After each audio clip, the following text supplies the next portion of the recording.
BNP ক্ষমতায় গেলে এখন যে চাঁদাবাজির প্রবণতা আপনাদের নামে অভিযোগ আর আপনি তো এনসিপির নামে অভিযোগ করছিলেনই, হয়তো আরো কোনো সক্রিয় দলও নাকি চাঁদাবাজি করে, বিশেষ করে মির্জা আব্বাস স্পষ্ট করে বলেছেন দুটি দলের কথা। মির্জা আব্বাস স্পষ্ট করে দুটি দলের কথা বলেছেন, ফলে বিএনপি ক্ষমতায় গেলে চাঁদাবাজি কমবে। শোনেন, আমি বলি, বাংলাদেশকে আপনি রাতারাতি একেবারে স্বর্গের দুয়ারে পৌঁছে দিতে পারবেন না। আপনি যেই হন, আপনি যদি ম্যাজিক ম্যানও হন, এটা সম্ভব না। দীর্ঘদিনের একটা সামাজিক বাস্তবতা, রাজনৈতিক কালচার, জানান মাসুদ যেটা বললো, তার এলাকায় এখনো নাকি আওয়ামী লীগ আধিপত্য করে, তাকে আবার মারেও। হ্যাঁ, হয়তো সাথে বিএনপির কথা বলছে, তাকে বিএনপির কথা। কিন্তু আমি যেটা দেখেছি, তাকে যারা তাকে ঘিরে আছে, এর মধ্যে অনেক আমি গোল গোল চিহ্ন দেখেছিলাম যে তৎকালীন আওয়ামী লীগের এমপির যে বিরোধী পক্ষ, তার লোকজন তাকে ঘিরে আছে, এরকম আমি দেখেছি সুনির্দিষ্টভাবে। আমি থাকলে ওই কাগজটা নিয়ে আসতাম। হ্যাঁ, এটাও দেখেছি। এবং হান্নান মাসুদ ভাই এই অভিযোগও আছে যে তিনি ওখানে আওয়ামী লীগকে, বিএনপি যেহেতু অধ্যুষিত এলাকা, আওয়ামী লীগকে ওখানে প্যাট্রোনাইজ করছেন এবং আওয়ামী লীগের লোকজন নিয়ে সে শোডাউন টোডাউন করছেন, এই অভিযোগ আছে ভোটের রাজনীতির কারণে। হ্যাঁ, এই অভিযোগও তার নামে আসছে। যাই হোক, সেটা চুলচেরা বিশ্লেষণ করলে পাওয়া যাবে আর কি। তো এখন আপনি যেটা বললেন যে চাঁদাবাজি বিএনপি করে, আচ্ছা আপনি না, আমি সেটা বললাম না, না বিএনপি নামে ওরা বলে, বা জামাত শিবিরও বলে, বা অনেকেই বলে, সামাজিক যোগাযোগ মাধ্যমে দেখবেন, হ্যাঁ, বিএনপি টেম্পু এই সেই নানান ধরনের ট্রল করা হয় প্রথম থেকেই। এবং তার আগে রাজনৈতিক দলগুলোকে এমনভাবে তুচ্ছ তাচ্ছিল্য করা হয়েছে আমাদের ছাত্র নেতৃত্ব বন্ধুদের থেকে, এমনভাবে যে আবাদ অমুকবাদ, বিএনপির এই রাজনীতি থাকবে না, টিকবে না, এই আন্দোলনে বিএনপির ভূমিকা নাই, এই ধরনের কথাও কেউ কেউ বলেছে, সবাই না বললেও, যেটা খুবই দুর্ভাগ্যজনক। আমাদের তরুণ রাজনৈতিক নেতৃত্ব, তাদের কাছ থেকে আমাদের যে প্রত্যাশা, সেই জায়গাটা আমরা আহত হয়েছি, অনেক মানুষই আহত হয়েছে। এবং একটা বাস্তবতা তৈরি করা হয়েছে, বিএনপি এটা করছে ওইটা করছে।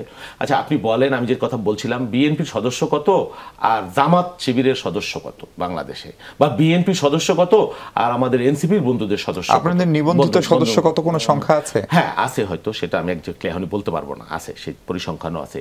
কত পার্থক্য আছে না, কয় গুণ হইতে পারে আপনার ধারণা? আপনি বলেন, পরিমাণটাও তো তাই হবে যদি কোনো মানে ইনসিডেন্টের কথা যেটা বলছেন, পরিমাণ তো রেশিও অনুযায়ী যদি আপনি ধরেন। তারপরেও আপনি গুগলে সার্চ দিয়ে দেখবেন যে আমাদের ছাত্র বন্ধুদের দখলবাণিজ্য, হুমকি ধমকি, চাঁদাবাজির কতটা ঘটনা আপনি পান। আপনি এখনই যে গুগলে সার্চ দেন, আপনি দেখবেন নিউজ আসছে, জামাত শিবিরেরও আছে। তো অভিযোগ আপনি বিএনপিকে একাকে টার্গেট করে করছেন। আর পার্থক্যটা কি আপনি জানেন? বিগত দিনে কি ছিল আর এখন কি হচ্ছে, আর আমাদের সাথে পার্থক্যটাকে আমরা এটাকে ডিনায়াল করি না।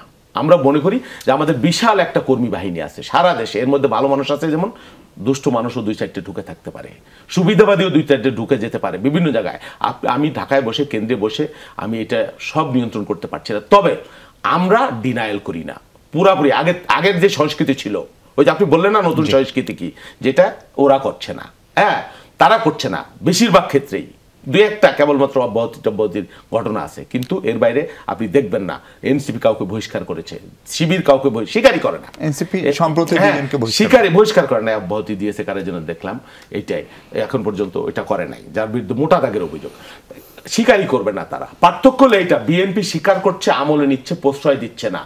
কিন্তু এবং এটাও বলেছে, নতুন সংস্কৃতি বাংলাদেশের রাজনীতির ইতিহাসে, আমরা নিজেরা মামলা করছি এবং পার্টির পক্ষ থেকে বলা হচ্ছে যে আমার নামে কেউ চাঁদাবাজির কথা যদি বা দখলের কথা বলে, ধরে বেঁধে পুলিশে দিবেন। বাংলাদেশে কেউ কোনোদিন বলেনি, আমরা বলেছি। আর একটা কথা বলি, শেষ করি। আর গভর্নমেন্ট কি করছে জানেন? গভর্নমেন্ট এগুলো তামাশা দেখছে, বিএনপিকে কিভাবে বিতরিত করা যায়।